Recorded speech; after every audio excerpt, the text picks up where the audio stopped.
Hi, Rob. It's week 4. We're almost halfway into the first term. How did that happen? It's been crazy. It's amazing. I'm so thrilled. And a lot of us have gone back to our classrooms, back to everyday teaching, normal. I love it. I love it. And also all the normal sports and cultural activities. And parents allowed on the field to watch sports. Very exciting times we live in. So exciting. So today's topic? Teaching and learning, because that's what we're all about, isn't it? And it's so funny because when I hear teaching and learning, I think teachers teach, children learn, and actually we need to move on from that, hey? Totally, Don't we? Totally. So we found this amazing thing called the Protege Effect, and we're going to chat a little bit about what that's about today and how we can use it in the classroom. Except I think it's displayed in the picture that's right in front of us now as who's teaching who there. Is the granny teaching the little boy with her wisdom and knowledge, or is the little boy with his technology teaching the granny? And actually, that's what's in the classroom, happens in the classroom too, is that we've got teachers teaching children, but children also teaching teachers, and if teachers you're learning. Open to them sharing the lesson, they've sometimes got gems of information for you. And they're not just blank canvases, as we've said before. Lovely. So let's get going. So the first thing we're going to look at is how does teaching help you learn? And so obviously it makes people more actively aware of their own learning, because you can't teach until you've actually learned something. Hey? Absolutely, absolutely. And when you do teach, you've got to pull out key concepts.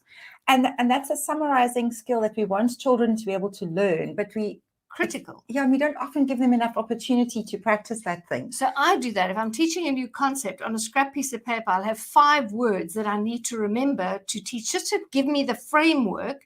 And that's what key concepts is all about. You don't forget what that lesson's about then. Absolutely. Because you've already pulled out the key concepts. And if you teach, you have to have done some preparation. Don't we know about that? Yes, no preparation. Backward reading and know what you're talking about. Because sometimes you don't have to know the answer to every question, but kids like to ask questions. You want to look like you know something about the topic.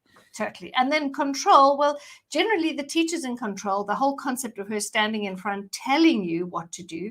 Whereas now if children are teaching, they've got a little bit more control over the content and the lesson, and they're more actively involved. And also that thing, especially in primary school, where the teachers kind of put it on a bit of a pedestal by the children, you know, they know everything my teacher says.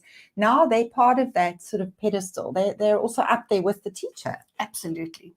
And then we have a little bit more. Obviously, you absorb more information when you've got to teach it, because you've got to know your oats. You can't just stand up there like an empty vessel. And so you've done your studying when you've got a test coming up. You've already done your studying. Brilliant. And if you are team teaching, then there's lots of communication. Like, let's tell them that. No, let's leave that out. Okay, you're going to do that part. I'm going to do that part. And also that's part of that leadership thing. But it's also about how you convey what you know to other people in a way that allows them to understand. And children teaching in front of a class generates confidence, because you've got to stand up and you've got to know your oats and be confident. And isn't so we're trying to grow in children? I mean, that last point is, for me, probably the most important thing, is that as adults, we speak in a certain way and we have a certain perspective and perception of things, and kids get to speak children to other children. Children speak children. I know, and they can often like realize, oh, this is my friend. I know that they're good at this. I'm going to use that way to explain it to them. And so children probably understand it a lot better when children speak to each other. So totally. How do we bring this into a lesson? How do kids land up teaching the lesson? Well, we've got you covered, as always. And so, for example, we're just pulling out some of the work that we've done. And this is a grade 6 Planet Earth we did. And we've got this section on looking into the sky. And they want you to talk about how telescopes work and what salt is. And for me, it's boring facts. Yeah, it's not boring. Having facts is boring, but actually it's super cool to know how telescopes work. With all those mirrors refracting the light and all of that. But looking at that card, I'm just like, oh, so much reading. Yes. So this is why we split it into small groups. So we're going to have 4 groups here. One group is in charge of how do telescopes work. Another group is in charge of finding out about a salt. The other one's and so there are 4 questions that are going to be asked. In round 1, in expertise on their question. So if I'm in group 1, my question is, how do telescopes work? And the teacher has given us a information card in case you've got no technology or access. However, wouldn't it be lovely if you had access to devices to go and find some of your own information? And in fact, SALT has a live website where you can move around the whole place where SALT is.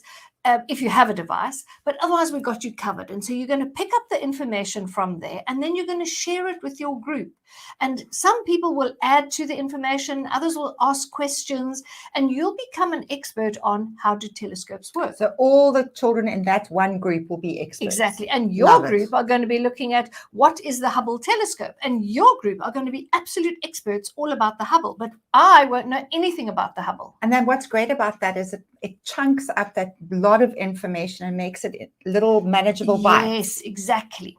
And then, of course, what we're going to do is we're going to divide ourselves into groups so that me in group 1 will join one of the 4 groups, and I will be the expert in that on group. that thing. And I will tell you all about how telescopes work. And you are number 2. You're going to tell the group everything about Hubble. And so it's an opportunity to teach your peers in your expert field. And then all those things of confidence, leadership, preparation are being involved in what we call becoming expert teachers. And isn't that great for that little boy or girl who always feels like they're not getting it, and everyone thinks they're not clever, and now they are clever. They're the expert. And they've done a bit of prep reading. That. And we've taken factual knowledge that must be sucked in and made it into a fabulous, fun, communicating, analyzing, skillful process. I love this. I love this concept. Then we've done it again. Right now, grade 6-5s are using this in shells and frames, where they have to look at skeletons. And so you either look at a shell structure or you look at a frame structure, and you need to understand the difference. Now, in this grade 5 lesson, it's a little simpler. You perhaps would make 4 groups within your class. Okay. 2 groups would be shell structure and 2 groups would be frame structure. And then we break into those groups, and again, we've got the work card to use to sort and classify the information. And then if we've got devices, it would be lovely to go online and find extra information and share it within my expert group. Okay. And then what this lesson also asks is that the children in my shell group find 4 questions that they're going to ask at the end of their teaching session. Oh, I love that, to check for learning. Exactly. And understanding. And then obviously the shell groups and the frame groups team up, and one from each. And then the shell group teach the frame group, and the frame group teach the shell group. And at the end, they ask their 4 questions to check the children were listening. And I like this because you're not having 4 experts in a group. You've got 2 and 2. They can help each other. Definitely. And so I only need to remember a little bit of information, because when we present shell, I'll say something, you'll say something, and someone else will say something. And then obviously we've got those great questions as well. So if you notice, this is the grade 5 one. The other one was the grade 6 one. We're getting better at doing expert teaching. Exactly. And I like the idea of generating questions as well. We want children to generate questions. And imagine all the amazing questions that will be generated in your class compared to maybe 3 or 4 had you just taught this. And because you haven't got time to listen to everything. So, and that's why we work in groups, because it allows for more activity. And then, of course, Coach in the Class have you covered. And we have this little worksheet where you can now go and isolate what are shell structures, to apply your knowledge in something. And then, of course, there's always the memo, just in case everything's covered with that. What's this, Rob? So last year, we had a little bit of feedback from a teacher saying she was finding it quite difficult to kind of find everything. There were lesson plans in one place, and then the worksheet was somewhere else, and it was taking a lot of time. 8 different lessons to go and download. And it was taking a lot of time. And so we thought a solution for this was to put all the resources into a printable teacher's guide so that you would have them to refer to at any point. And so that's what we've done starting this year. I think there's 1 or 2 from the 4th term last year.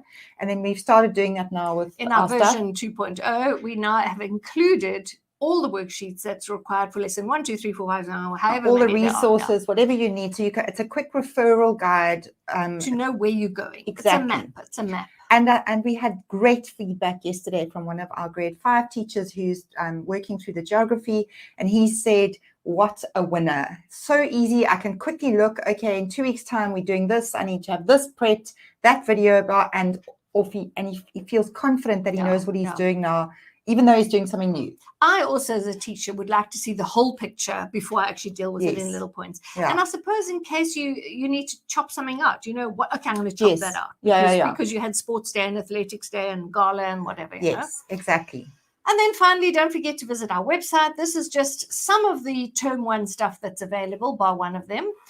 So there's some incredibly engaging work out there in Coach in the Class, which you really should go and tuck into. And we're getting lovely feedback from the schools that are using it. Don't miss out. Even if you buy it now, you've still got 6 weeks of the term left to get stuck in. And what's the pricely sum of 8 lessons?